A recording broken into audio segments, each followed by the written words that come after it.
Hi guys! Welcome back to my channel.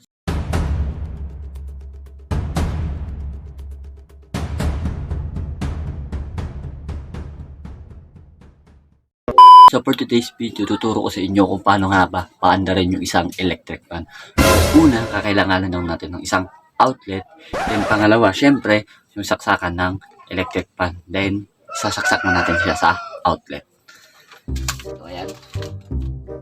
Then, ayan. Ikot na siya, diba? Then, steady mo lang siya para hindi na siya lilingon sa iba.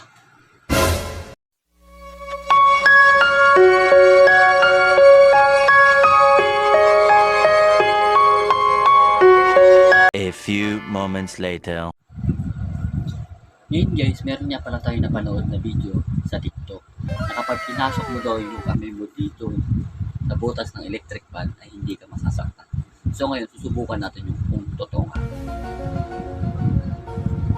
Natakot guys. Natakot. Nakakatakot. Baka sa bandang uli, ako naman yung iwan niya.